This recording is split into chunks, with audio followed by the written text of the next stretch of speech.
Hi, it's Anna from the Heartbeat Hive, and today I want to talk about intrinsic motivation and extrinsic motivation. So one of the complaints that I hear is from my coaching clients is that I'm not motivated. Well, welcome. Welcome to life. We're going to have periods of motivation and not being motivated, depending on the task and the skill or challenge or reward required, the activity basically. And that will vary on what your time values are. So what you feel is worth spending time on. All right, so let's talk about you. Let me see. Let's pretend like this is you. Okay? And we're going to go over some things here that may or may not fit. And then we're going to talk about extrinsic things, so outside of you, okay? Motivations, what's driving your motivation, all right? So I'll just go over them. The reason I wanted to do this video is that if we can identify and even articulate why we want to do something, we can see a path toward repeating it and remaining consistent with it. But when we lose track and clarity on why we want to do something, we're probably less likely to remain consistent. That would get into like being forced to do something, and that's never fun, right? All right, so intrinsic motivation. Here are some motivators that originate within you. So let's see, I got some notes over here. The first one that I think is really important is curiosity. Okay, so why is this so important? Well, if we are curious about something and learning more about it, there's a sense of complexity, first of all, because you don't already know it, and there's a little bit of a reward. Like, what will I find out? Will it be worth the research? Will it be worth the payoff if I try something, if I do something, if I aim to accomplish something? Can I actually do it? I'm curious. And that is very, very important for long-term growth and long-term focus. When you stop being curious, I think it leads to inaction. All right, so another one is self-expression. So an artist really understands this. When we do not express ourselves, we can feel very disconnected, like, what am I doing with my life? I have no friends, things that are like, wait a minute. That is you not being able to take what's inside and express it. So therefore your meaning, maybe even your purpose, seems lost. Okay, so it's an intrinsic motivator. Next, I think that this is a really nice one. Fun. I just want to have fun. So you work hard, you work with a focused attention, and then you turn it off and you take the actual time off and you have fun. So you can be motivated to work so that you can then play. So you can use these factors to your advantage anytime. It's really up to you, and that's why I'm giving them to you. All right, next would be growth. I hope you can read my handwriting. Growth. So you want something more. You want to expand. You want to evolve, adapt, see where you are able to go, or to reach your own potential. What is possible for you? That's all about growth and curiosity. Okay, let's see. Purpose. That is a really good intrinsic motivator. What does this do for me moving toward my purpose? Now, I will say that doing the laundry doesn't seem like it's part of my purpose, right? So how do you navigate those motivators and make it about your growth? Well, the simple fact is basically eliminating things that you don't want to do by either doing them, automating them, delegating them. So I have another video, which I will put somewhere here, about those questions and how to identify those things. So doing the laundry is not really directly related to my purpose, but I can't serve my purpose if all my clothes are dirty. Like, can't be naked, right? I gotta have some clothes to wear as I work. So it's kind of funny, right? But let's go to a more artistic, concrete example. So for becoming a better artist, and let's say you're exploring a new medium, okay, that you never worked with. For you to become a better artist and you want to learn that medium, you will have to practice and use your muscles in different ways for this medium to come to life. And if your purpose is becoming a better artist, then diversifying your medium or trying different mediums and experimenting would be on a path toward your purpose.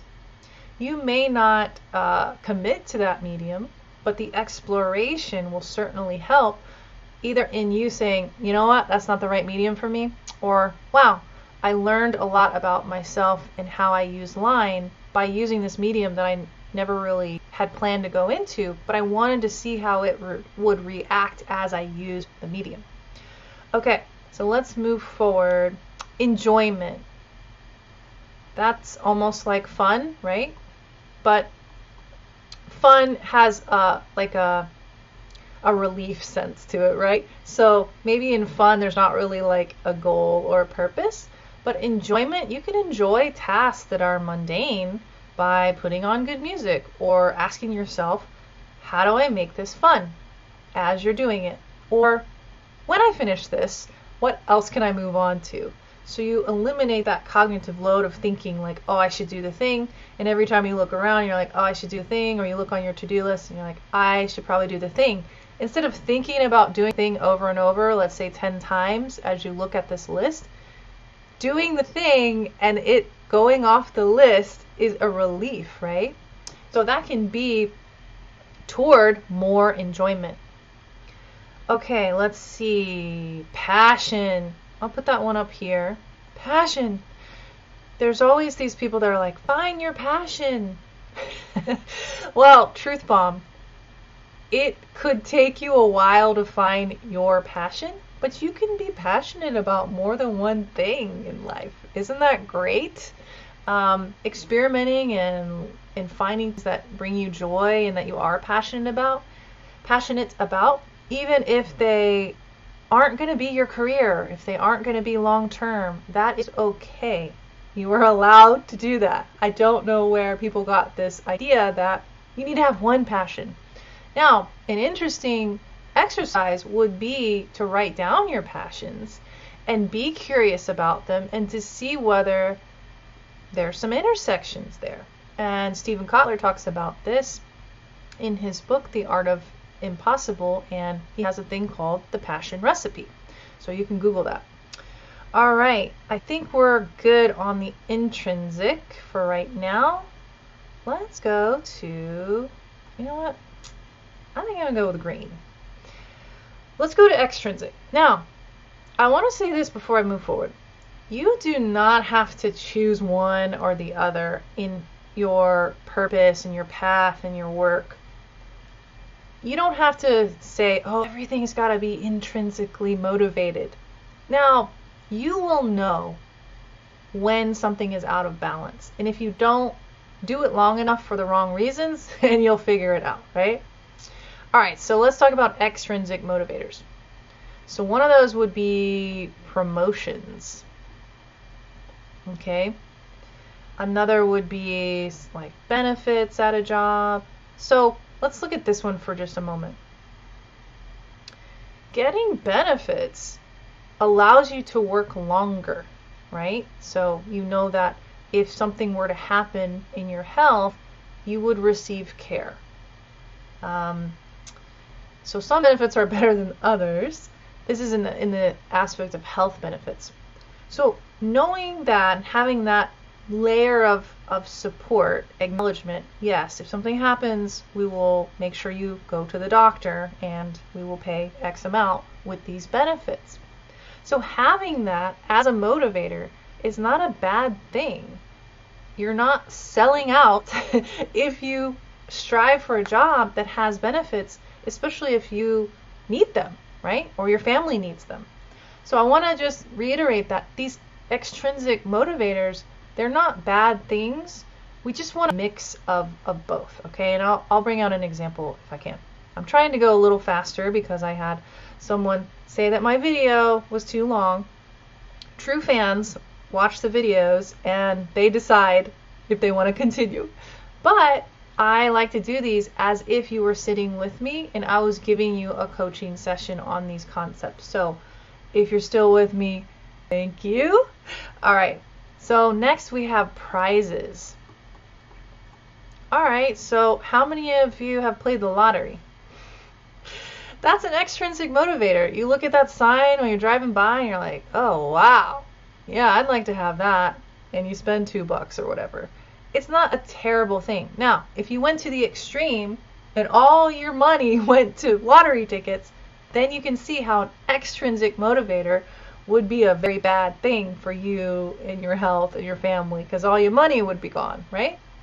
All right, so let me give you a couple of more and then we'll go through some examples if I can. All right, a pay raise.